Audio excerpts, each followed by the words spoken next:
కానీ ఇందులో మ్యాడ్నెస్లో మెథడ్ కూడా లేదు. సో ట్రంప్ ఇప్పుడు కూడా ఏం వాదన పెడుతున్నాడు, 75 దేశాలు తమ దేశంతో ట్రేడ్ డీల్కు ముందుకొచ్చాయని. ట్రంప్ సుంకాలు విధించింది 60 కంట్రీస్ పైన అని చదివాము. మరి తాను సుంకాలు విధించకపోయినా కొన్ని దేశాలు మరి అమెరికాతో ఒప్పందానికి వచ్చాయో తెలియదు. అంటే ట్రంప్ సుంకాల దెబ్బ తగలక ముందే ట్రంప్ అమెరికాతో చర్చలకు వచ్చాయి. ఎందుకంటే 60 కంట్రీస్ పైన టారిఫ్స్ విధించారని వార్తలు వచ్చాయి. నిన్న ట్రంప్ చెప్పింది 75 కంట్రీస్ నాతో ఒప్పందానికి రెడీ అయ్యాయి, దాంతో నేను ఈ పాస్ విధిస్తున్నాను అని అన్నాడు.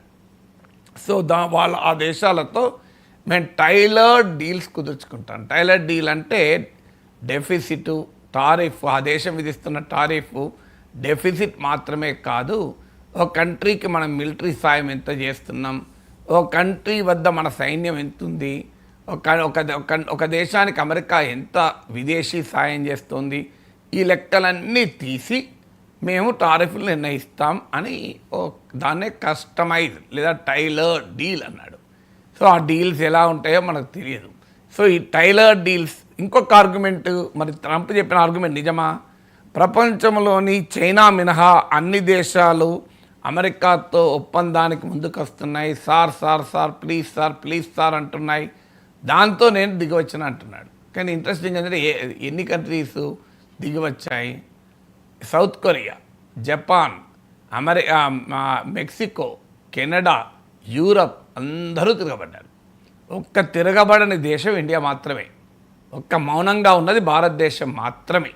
మీరు ప్రపంచంలో చిన్నవి పెద్దవి అన్ని దేశాలు మేము కూడా సుంకాలు విధిస్తామంటూ ముందుకొచ్చాయి. సో మరి ఈ సుంకాల ముందుకు రావడమే కాదు, ఇతర దేశాలతో అమెరికా ప్రత్యర్థులతో కూడా ఒప్పందాలకు ముందుకొచ్చాయి. జపాన్కు చైనాకు పడదు, చైనాకు సౌత్ కొరియా జపాన్కు పడదు కనుకనే అమెరికా చైనాకు వ్యతిరేకంగా ఇండో పసిఫిక్ ప్రాంతంలో జపాన్ను కలుపుకొని క్వాడ్ అనే క్వాడ్రిలేటరల్ అలయన్స్ నిర్మించింది. అందులో America, Japan, India, Australia. So అమెరికాకు అతిపెద్ద మిత్రదేశం జపాన్ సెక్యూరిటీ మొత్తం అమెరికానే చూసుకుంటుంది. జపాన్కు చెందిన ఒకినావో దీవిలో అమెరికా స్థావరం ఉంటుంది. అలాంటి జపాన్, సౌత్ కొరియాలు చైనాతో కలిశాయి. జపాన్, సౌత్ కొరియా, చైనా ఇటీవల మీట్ అయి మనము ఈ ట్రంప్ టారిఫ్ల నేపథ్యంలో వాణిజ్య సంబంధాలని మరింత పెంచుకోవాలని నిర్ణయించాయి. అంటే అమెరికా మిత్రదేశమైన జపాన్ తన ప్రత్యర్థనకు అంతగా మిత్రదేశం కానీ చైనాతో ఒప్పందానికి సిద్ధపడ్డాయి. చైనా అధ్యక్షుడు జిన్పింగ్ భారత రాష్ట్రపతికి లేఖ రాశాడు. 75 years ఆఫ్ ఇండియా చైనా ఫ్రెండ్షిప్ను మరింత డెవలప్ చేసుకుని ఇవాళ అన్ని పత్రికలు వచ్చింది చూడండి, భారత్కు చైనా హస్తము అని. సో ఇండియాకు చైనాకు బార్డర్ డిస్ప్యూట్ ఉంది. చైనాకు వ్యతిరేకంగా అమెరికా నాయకత్వంలోని క్వాడ్లో భారతదేశం సభ్యదేశం. అలాంటి భారతదేశంతో చైనా వాణిజ్యాన్ని పెంచుకోవడానికి సిద్ధపడింది. ఇండియా కూడా పాజిటివ్గా రియాక్ట్ అయింది. మీకు యూరప్ అమెరికాకు అతిపెద్ద మిత్ర కూటమి, ట్రాన్స్ అట్లాంటిక్ పార్ట్నర్.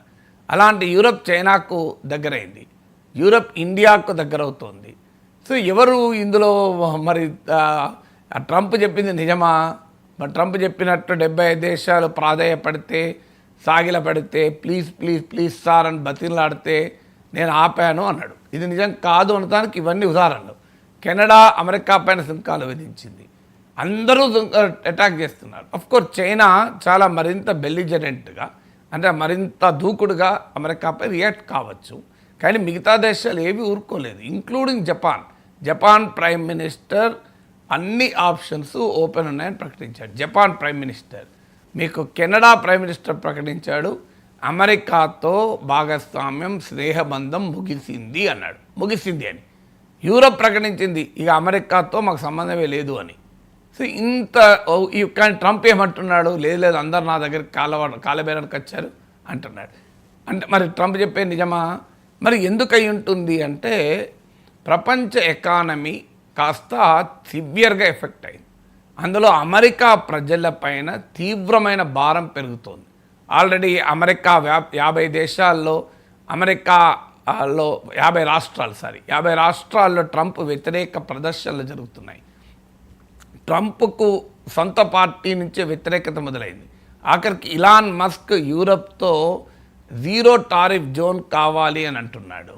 అలాగే మీకు ట్రంప్ మా పార్టీ అంటే Republican party senator Ted Cruz లాంటి వాళ్ళు, గ్రాస్లీ లాంటి వాళ్ళు సో మీకు ఓపెన్గానే వ్యతిరేకత వ్యక్తం చేస్తూ ఒక 6 డజన్ రిపబ్లికన్ కాంగ్రెస్ మ్యాన్ తీవ్రంగా వ్యతిరేకించారు. గ్రాస్లీ అనే అతనైతే ఏకంగా he has moved a bill in American Congress.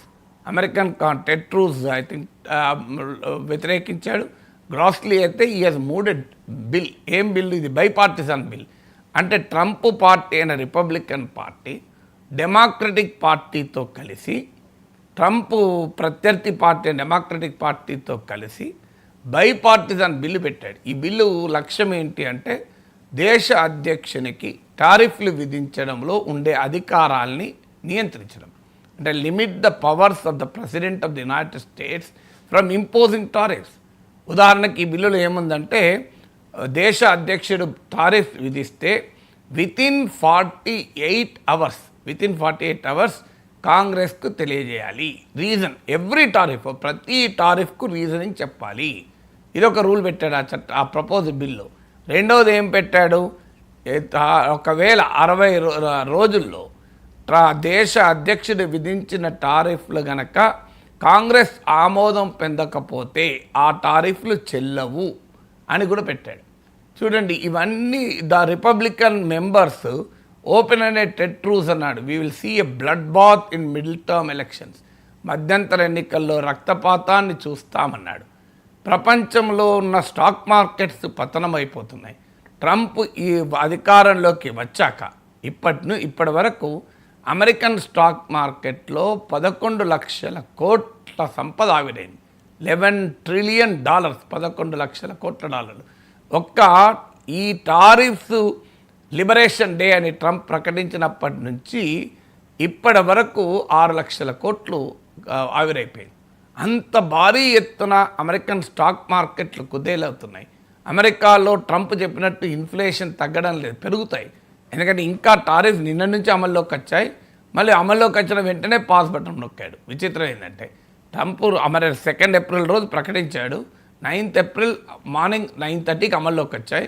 మళ్ళీ ఈవినింగ్ వరకు మళ్ళీ దాన్ని ఆపేశాడు. కానీ వాస్తవంగా ఇప్పుడు మళ్ళీ 90 రోజుల దాకా టారిఫ్స్ అమల్లోకి రావు. సో అందువల్ల అమెరికన్ కన్జ్యూమర్స్ పైన ఇంకా భారము పడకముంది, ఓన్లీ భారం పడుతుంది అని. ఈలోగానే ఇంత వ్యతిరేకత వచ్చింది. ఇక భారమే పడితే ఏమవుతారు? ఖచ్చితంగా అమెరికాలో వ్యతిరేకత వస్తుంది. ఎందుకు వస్తుంది అంటే అమెరికాలో ప్రతి వస్తువు ఖరీదవుతుంది. ఇప్పుడు ఉదాహరణకు అమెరికా చైనా నుంచి $440 billion every year, last year అమెరికాకు వచ్చిన చైనా దేశ ఉత్పత్తులు, అంటే చైనీస్ ఎక్స్పోర్ట్స్ టు అమెరికా లేదా America's imports from China $440 billion. So $440 billion అంటే ఎంత? 44,000 కోట్ల డాలర్ల చైనా వస్తువులు అమెరికాలో అమ్ముడుపోయాయి లాస్ట్ ఇయర్. ఇవన్నీ ఖరీదైతాయి అంటే ఎన్ని ధరలు పెరుగుతాయో మీరు ఆలోచించండి. ఈ టారిఫ్ల వల్ల అనేక రకాల వస్తువుల ధరలు పెరుగుతాయి. మీకు ఆల్రెడీ ఏ టారిఫ్ లేకముందే అమెరికాలో ఎగ్ ప్రైసెస్ ఆకాశాన్ని అంటుకున్నాయి. ఈ ఇయర్ ఇంకా 20% పెరుగుతుందని అమెరికన్ షెల్ఫ్లలో ఎగ్స్ దొరకడం లేదు, ఆ పరిస్థితికి వచ్చింది. మీరు ఉదాహరణలతో సహా నేను గతంలో చెప్పాను, మరోసారి కూడా చెప్తున్నాను. ఇప్పుడు అమెరికాలో వినియోగించే అవకాడో ఇది పాపులర్ వెజిటబుల్ ఇన్ అమెరికా. ఇప్పుడు మన దగ్గర కూడా అవకాడో తినడం పెరుగుతోంది ఈ మధ్య కాలంలో. సో ఆ అవకాడో మీకు 90% మెక్సికో నుంచే వస్తాయి. అమెరికాలో వినియోగించే అవకాడోలో 90% మెక్సికోలోనే తయారవుతాయి. అమెరికాలో వాడతారు మ్యాపిల్ సిరప్ అని, చాలా ఎక్కువగా వాడతారు. సో షుగర్ తక్కువ కంటెంట్ ఉంటుంది. ప్రపంచవ్యాపితంగా గ్లోబల్ ప్రొడక్షన్ ఆఫ్ మ్యాపిల్ సిరప్లో 75% కెనడాలో ఉంటాయి. అమెరికాలో ఇప్పుడు ఈ కార్ల ధరలు $4,000 to $10,000 ఆన్ ఈచ్ కార్ పెరగబోతోంది. 2024లో అమెరికా 80 లక్షల కార్లు దిగుమతి చేసుకుంది. అమెరికాలో ప్రజలు కొనే ప్రతి 2 కార్లలో ఒక కారు ఇంపోర్టెడ్ కారే. అంటే 80 lakh కార్స్ దిగుమతి చేసుకుంది. దాని టోటల్ విలువ $240 బిలియన్. $24,000 కోట్ల. ఇవి కాక అమెరికన్ కంపెనీలు అమెరికాలో ఉత్పత్తి చేసే కార్లలో కూడా అనేక రకాల కాంపోనెంట్స్ విడిభాగాలు ఇతర దేశాల నుంచి వస్తాయి. నేను America, Canada, Mexico auto industry highly integrated, ఇవన్నిటి ధరలు పెరుగుతాయి. ఇప్పుడు మన ఇండియా $11 బిలియన్ ఎలక్ట్రానిక్స్ వస్తువులు ఎగుమతి చేస్తుంది, $1,100 కోట్ల. మన ల్యాప్టాప్లు, మొబైల్ ఫోన్లు ఇవన్నీ కాస్ట్లీ అయిపోతాయి.